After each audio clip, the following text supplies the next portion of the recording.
we've got hard evidence that organisations with great cultures perform a whole lot better. So in a sense, great cultures have become the holy grail. Cultures can differentiate an organisation in the marketplace and can't be copied. Great cultures are worth fighting for. Leaders have come to realise that improving workplace cultures is extremely challenging. In many cases, large culture change investments have yielded very little. That's where my concept of UGRs has a huge part to play. It's for that reason that I've created the concept of UGRs, which, as Simon said, stands for unwritten ground rules. Unwritten ground rules. If you take anything from today, this ought to be number one on the list. The best way to think about UGRs is that they are people's perceptions of this is the way we do things around here. People's perceptions of this is the way we do things around here. So by way of example, some examples of UGRs that I've come across in the workplace include things like around here, at our meetings, it isn't worth complaining because we know nothing will get done. Around here, the only time anyone gets spoken to by the boss is when something is wrong.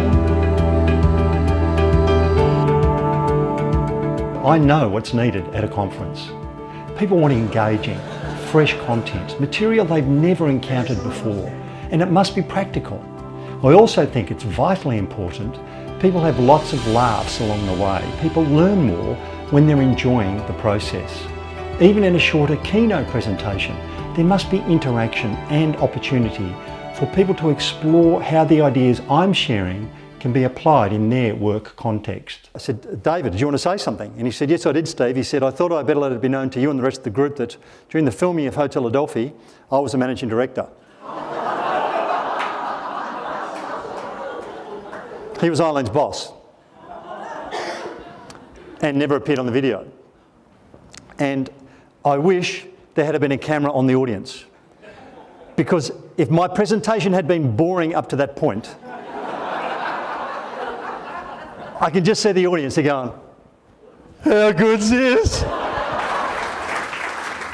I've had my own business working for more than 25 years with organisations of all types and persuasions in various industry sectors, mostly in Australia, but sometimes in countries outside of Australia.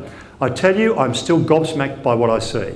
I cannot believe the extent to which, in so many organisations, there is internal warfare. I cannot believe it. I'm telling you, it is endemic.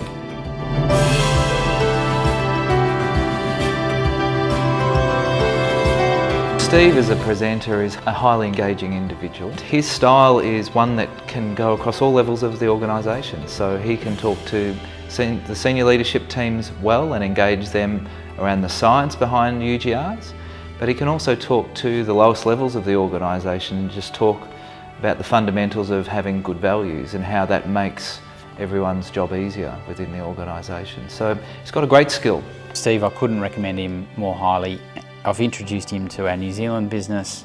They've captured him, they're using him, and I just got an email the other day from another colleague who's engaged him and is now using him for introducing UGRs into their workplace. So yeah, I couldn't think of somebody, I've never come across anyone else who I'd rather use than Steve. Yeah. Steve is an amazing personality, and he has actually turned into a celebrity within our organisation. If an organisation is serious about understanding at grassroots level what do people actually think, what actually happens, then absolutely, he is absolutely your man, and UGRs are absolutely the way to go.